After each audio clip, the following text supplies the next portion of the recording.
if you have to work for things, right, or think about where to go or where to find the thing, that's your website's not, working, quote unquote. And I think people miss a lot of times from an SEO standpoint, just like a bad user experience. People are going to go back. They're going to leave your website and go back to Google, right?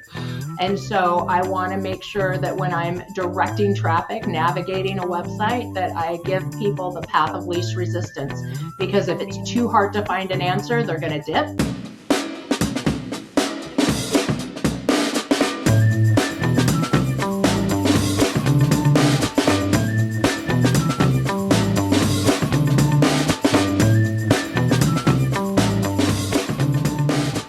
Welcome back to Local SEO Tactics, where we bring you tips and tricks to get found online. I'm your host, Jesse Dolan, joined here today with Elisabeth Samuels.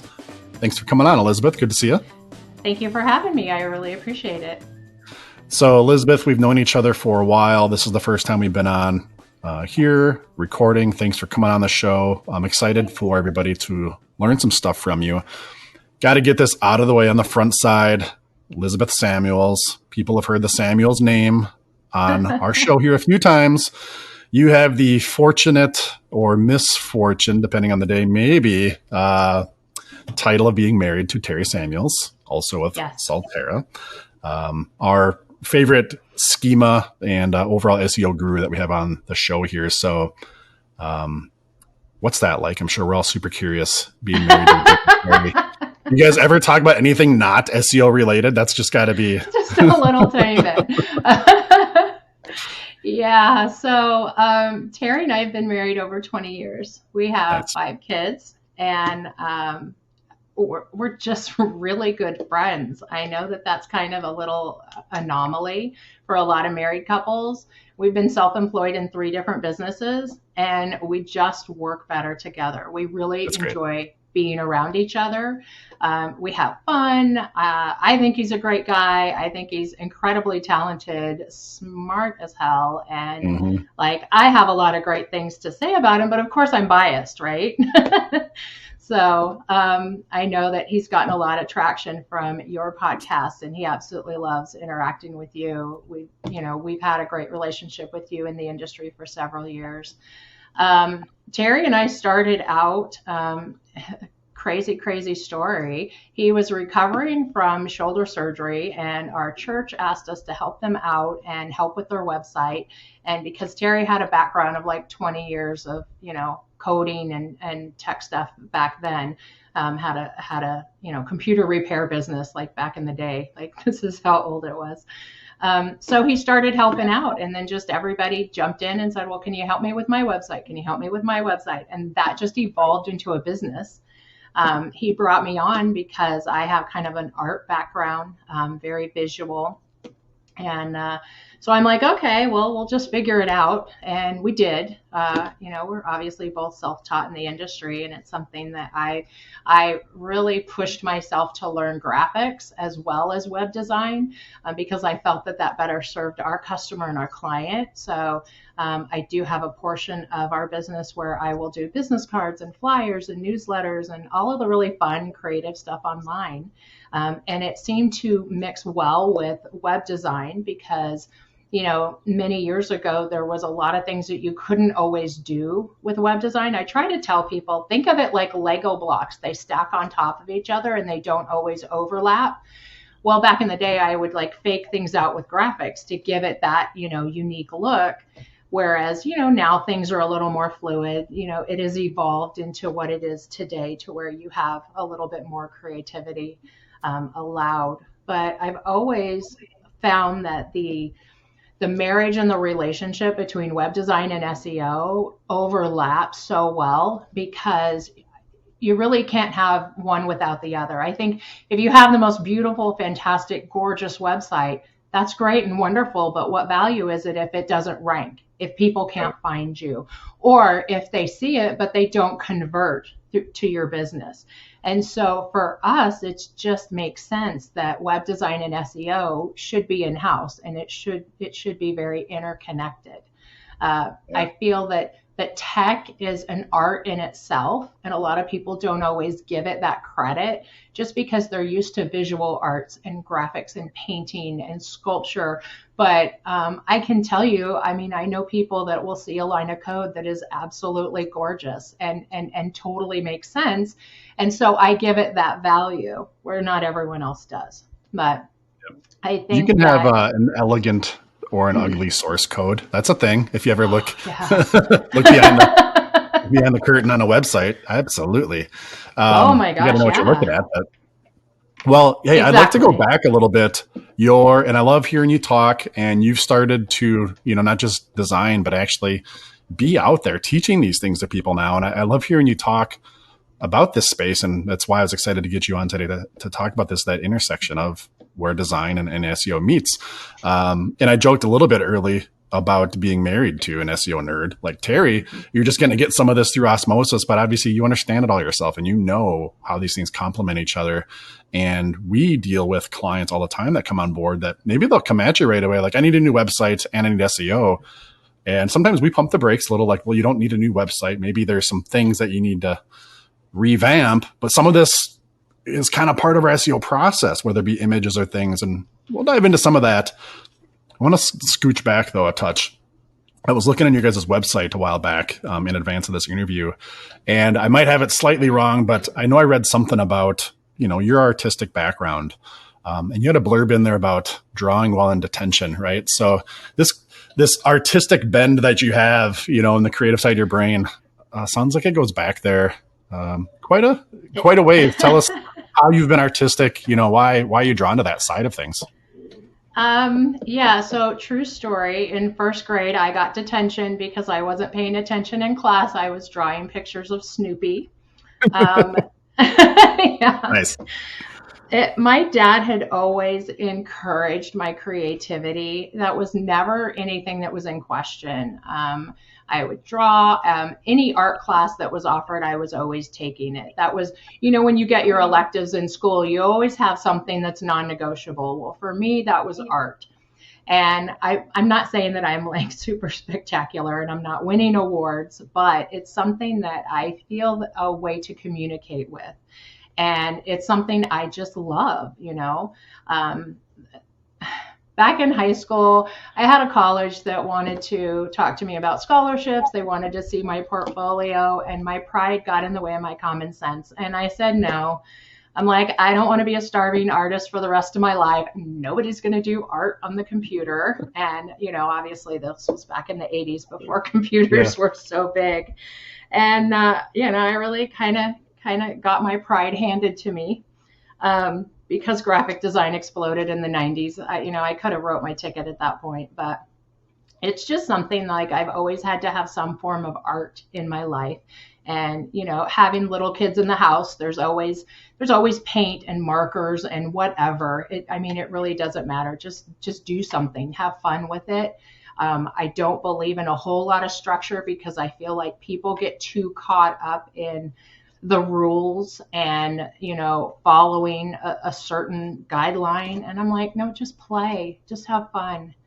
Yep. And that's what I encourage. I like people that have that slant towards artistic things, whether it be music, actual art, right? Just because I think there's always a lot of creativity there then in your mind, and especially for this industry, for SEO, web design, digital marketing. I think that is, people have to have that for kind of what you just said. You don't get caught into what's the recipe or what's the exact things I need to do. Because there isn't that, as right? There's nothing that's just completely repeatable when it comes to SEO websites, things like that. So you have to be creative. You have to have some problem solving in you. But then the other part I really like, in some of the things you're saying, I think it shows through too, is that you understand emotion and how some of that comes through with art and just presentation and all those things. And you translate that into web design. You just have to have a little bit of built-in understanding, right, on how this will look, what kind of empathy has come out of this. Like, is it matching with, what we want to be found for ranking a website, and then people land on a page. Is this speaking the same thing, right? Are we drawing a connection here? And I I think you're in a good space to kind of bring all that in together. So wanted to give you those kudos and kind of set the stage for everybody too, a little bit on, like you said, maybe you're not having paintings at the museum here, that level of artist. You're creative, you get it, right? And you've been translating that professionally to great websites. Let's go back then. It kind of took us back a little bit to get a little of your background on there, but let's talk about where the rubber meets the road here, where your discipline and your craft, the design part merges with SEO, which is what our show is, Local SEO Tactics. Everybody's listening and watching here to learn SEO related tidbits.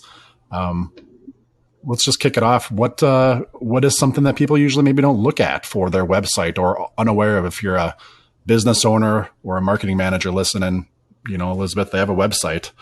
What are some things that you've noticed over the years that maybe they're invisible to, don't understand right now, that from a design or web development end of things is going to benefit their SEO or make it play nice together? That's a very valuable piece of information that I really like to jump into.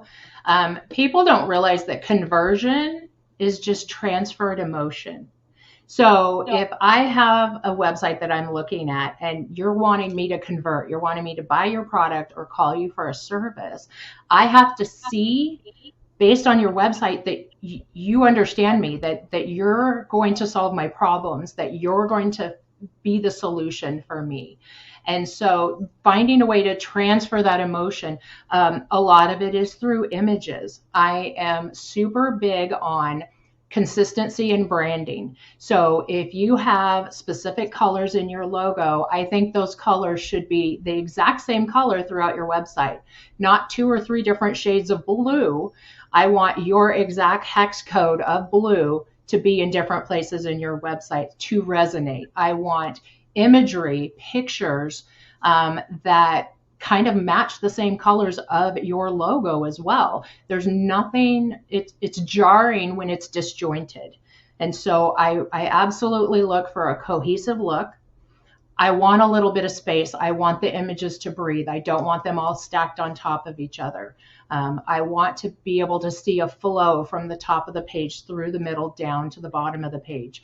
I don't want it to be just super chunky of this is one look and feel, this is another look and feel. No, I want it to be cohesive. And so I want your content to share a story. I want it to provide information, and I want to be able to give enough information for the customer to make a decision. And I think all of that resonates, whether it's web design or SEO or whatever, for absolutely every business. You can look at those things. I have the ability to look at a site and instantly I can tell you, nope, this doesn't feel right. And I don't know if it's just years of doing this or what it is, but no, we've got to, I can't always articulate to my team, which I know gets a little frustrating, but I'm let's talk about this. Let's work it over. And so, businesses, there's so many checklists of, okay, well, I need the phone number in this many places. I need a form right up at the top so people can make a decision. Well, I think that's great and that's awesome for SEO, but if they're going to fill out a form, you need to know why they're filling out a form. Is it just because it's in front of their face or because you're solving their problems? Give them enough information to make a decision or take the next step. And so those are some of the things that I like to look at. But again, colors and pictures, if you have a very branded business that is visual, like if you're a plumber or a roofer or somebody that's going to come to my house, I like to see pictures of your vehicles on your website. I like to see pictures of real people, not just stock people, And I know that for a small business, sometimes that's hard because you're thinking, oh my gosh, I have to hire a film crew. I have to hire professional photographers. And I really don't believe that you do.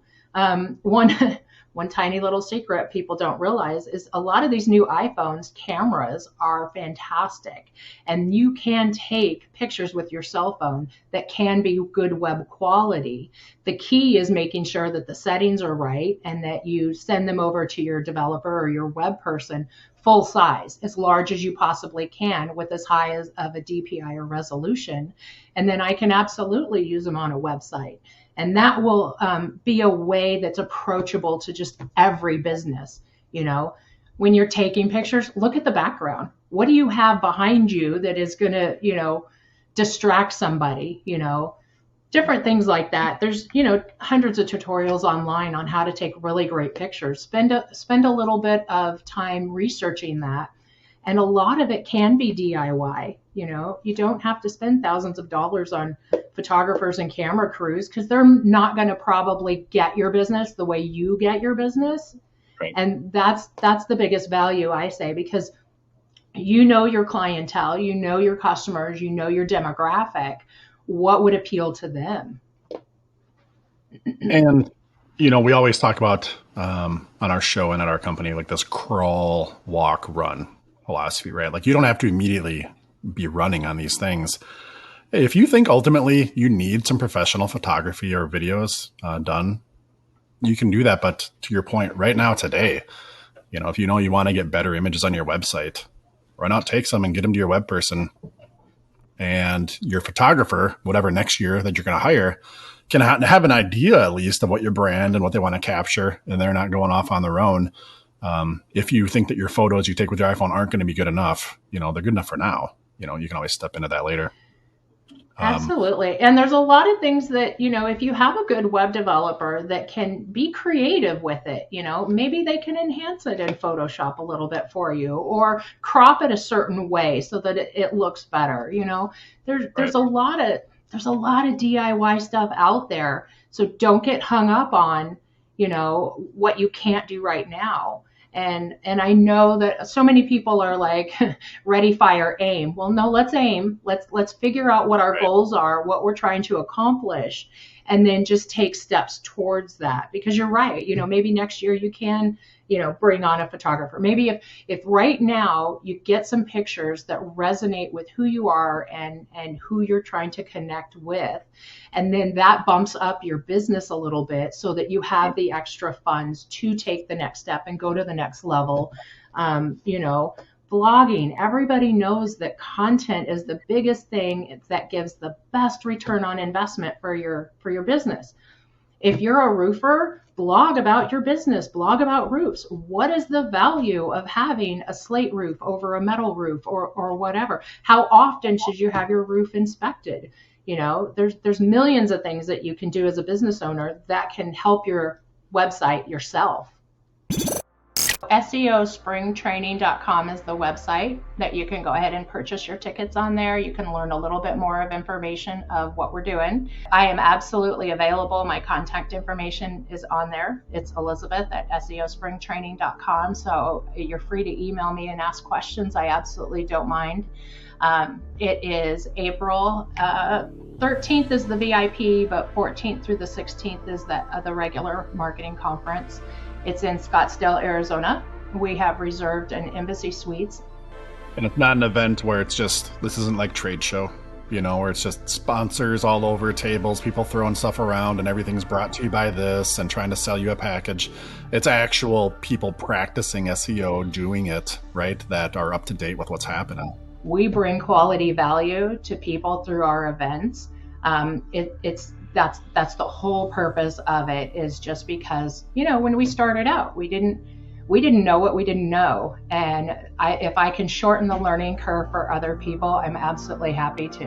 Our speakers are coming from so many different areas. We've got people from social, we've got people from super technical, we've got people from sales, people from affiliates. It's any discipline within the SEO marketing realm. No, it's real people doing stuff, sharing, helping, and not just a one-off deal, not just a pitch fest to sell a bunch of stuff. You're going to come to the event, learn some stuff, get back, and actually make a difference in your business. We give a lot of real-world, practical, actionable things that as soon as you're behind the computer, you can actually utilize that information and make a difference for your clients or your business. I think business owners sometimes feel like it's mundane or they don't have anything to add because this is what they do every day, and they don't realize, like roofing in your example, how often do we really get a new roof? I mean, hopefully like every 20 years, right? Or it doesn't happen that often for us as homeowners. So you know what? I don't know anything about roofing. So when I go to your website and look at all your boring, mundane, everyday things that you've been blogging about, for me, that's all new information, right? Yeah. You're an expert. So yeah, just creating that content and then capturing it. Kind of what I was thinking is just saying that back to iPhone images. If you're writing a blog post or content for your website, social media, whatever, as consumers, we know when it's a business owner producing this stuff versus some fancy article that was written. And we know when we're seeing real photos from you too. And that's not a bad thing. I think people don't expect this. We always call it like the 10 o'clock news level of production, right? And all this really polished stuff.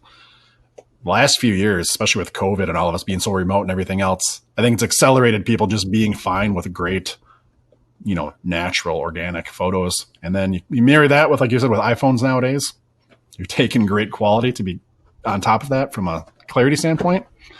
We're fine with capturing our own images where it works, right? For your website. I'm curious what you think about.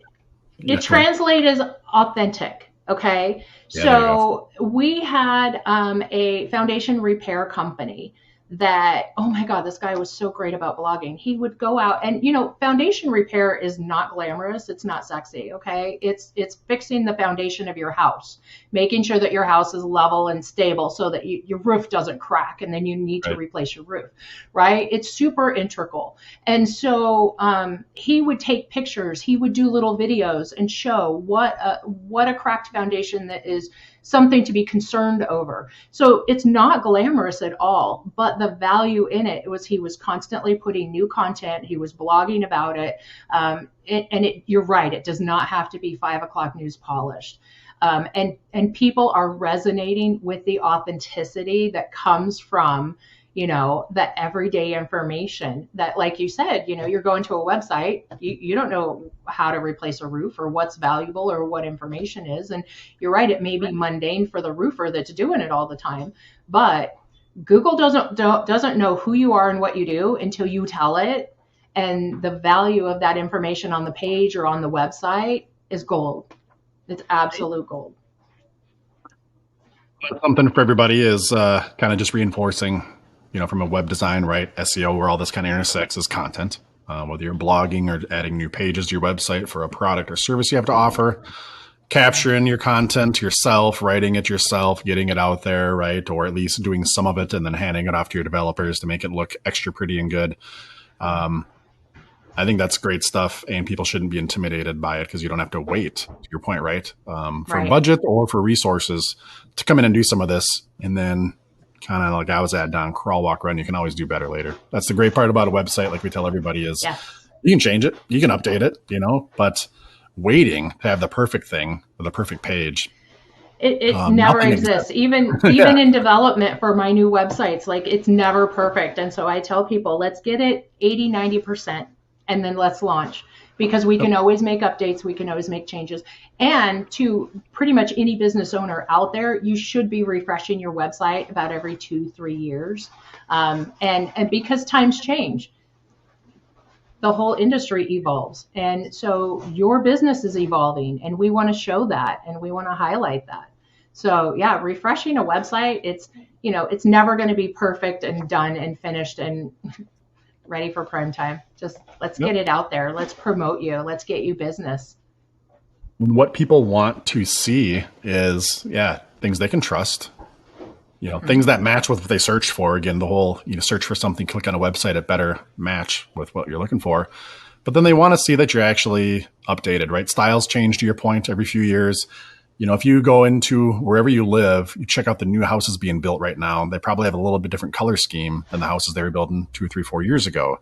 Styles change, our viewpoints change, and what we want to see changes. And if you're ranking high and you're a legitimate business, you should look like your website isn't 10 years old, right? You should look like you're one of the trend-setting businesses, so to speak. Elisabeth, pulling back to get a little bit more technical or tricky, is there anything else you can share with everybody watching and listening? Again, that you, as a web designer, kind of from those goggles, when you're looking at websites, maybe you have some ideas that you're going to deploy and that you've now done over experience. There's a right and a wrong way from an SEO lens, maybe, right, to either add these photos or to revamp it. Are there things clients come to you saying, I'd like to do X, Y, and Z? And you're like, yeah, we could do that. That's going to completely kill some SEO, right? Or that's a big no-no for SEO. Any things to do or things to avoid from website that's going to relate to I SEO? say if you're gonna do your SEO yourself, I find somebody, connect with somebody that knows the industry. It's super valuable to have those conversations. I do have people all the time, clients on a practically daily, weekly basis that say, well, I want to do this and I want to go in this direction. And I'm the type of person I will say, okay, I see what you're talking about. I understand what you want to do. But to be honest, I want to redirect you. And I don't really like saying no, but I have to say no because let's not do this because it's going to hurt your business. Like I have a specific client that they were very well known for one specific thing, and they've got a board of directors that wants to go in a different direction. And I'm like, you can't abandon your core service because this is what makes you money now. Okay. I get you want to move into another direction, and we can absolutely do that, but do not abandon your core service or you're going to tank and it's going to hurt you. So let's just kind of keep it solid and strong, add in something else, and just kind of balance it out. Design and what is trendy, it's very cyclical. Everything comes back. And I just recently discovered there's a new design out there that is actually makes websites look like it's, a 1997 website. And I'm a little horrified by that because from a design standpoint, that was just painful, right? So whatever you think is new and trendy, don't always jump on board to that, because just like with fashion, just like with anything, the classics are the classics because they stand the test of time. Something that works, something that is elegant and quality will still stay, So don't always jump on the trends, they change,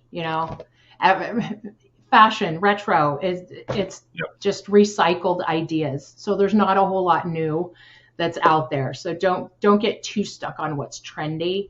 Fonts is something that I'm really particular about. Fonts are fun, and I love fonts. I absolutely adore them. But for a business owner, let's keep it clean. Let's keep it classic. Let's keep it simple. You try to do something too handwritten or too cursive, and people have a hard time reading it. And you have to understand your demographic. There are, like, if your demographic is like 55 and older, there are very specific fonts, very specific sizes. You have to stay within that or you're going to lose your audience. And again, that's not appealing to who you're trying to sell to.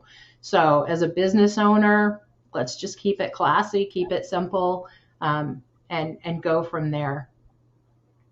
You're saying that, it reminds me of something we always try to avoid and definitely call out to clients if we ever see it. It's these websites where, like, you go to a homepage and you're like, where is my menu, or where is the thing, or, oh, I had to move my mouse and chase this animated thing that's running around to click on it to then expand the menu. Or if you have to work for things, right, or think about where to go or where to find the thing, that's, your website's not, working, quote unquote, air quotes in that regard. And I think people miss a lot of times from an SEO standpoint, just like a bad user experience. People are going to go back. They're going to leave your website and go back to Google, right? And so where none of these things, maybe I shouldn't say none of these things like that, right? Like your website was just kind of confusing. That's not like an SEO factor from a ranking perspective, but it is from people using your website, liking it, engaging with it. And then over time, you're going to find yourself disappearing digitally if people can't work with you, right, in that regard. So yeah, bounce rate is valid, and that's something that, time on page is super critical from an SEO standpoint. And so I want to make sure that when I'm directing traffic, navigating a website, that I give people the path of least resistance, because if it's too hard to find an answer, they're going to dip, and that's going to hurt your rankings. And so I'm absolutely in sync with everything that Terry wants to do, because the value in that is helping the client, helping their business. It's not my ego and, oh, did you look at my pretty webpage? Because, that's not where I'm at all. I want to make sure that my clients are getting the traffic that they need. People are staying on their website. People are purchasing their services because it resonates with the problem they're trying to solve. Last question / kind of topic area I want to throw at you, Elisabeth, that I have is, what advice do you have to people out there? If people are listening, and yeah, let's just say they have on one hand their design team, their development team, people working on their website, doing the updates. And then either they have separate people or persons doing the SEO, or maybe nobody there even. Do you have any advice to those people? Like, do you say like you should have an agency or somebody that does it all in-house together, or make sure they're talking to each other, or, it's dangerous keeping these people separated? What advice do you have for people that are in that situation where they are kind of detached or separated right now? I say communication is critical. Whether you have an in-house team or you are white labeling, or if you have somebody like VAs out of the country, like it's very valid in our industry. We have like probably more VAs than most other industries, and we can outsource very quickly, very easily.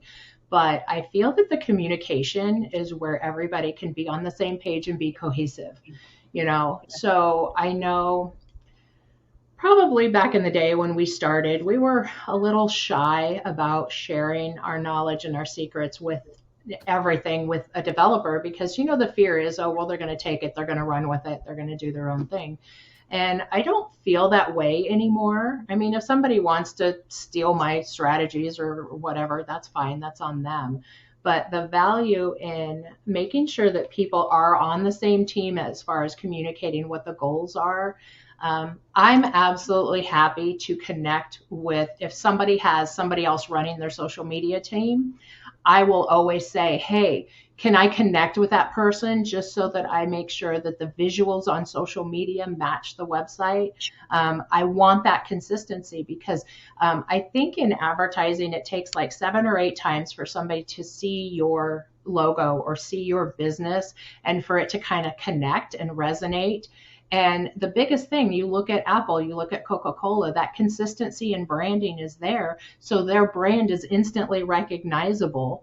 And so whether it's somebody that is working on a social platform, or if they're doing landing pages, or if they're doing whatever, I'm a big team player. I think that the client will benefit with that in the long run. And that's the right way to do business. So let's all communicate. What is our goal? How can we achieve this? I've had clients who have other advertising agencies and they're like, oh, well, we need a landing page. And I'm like, how can I help you with that?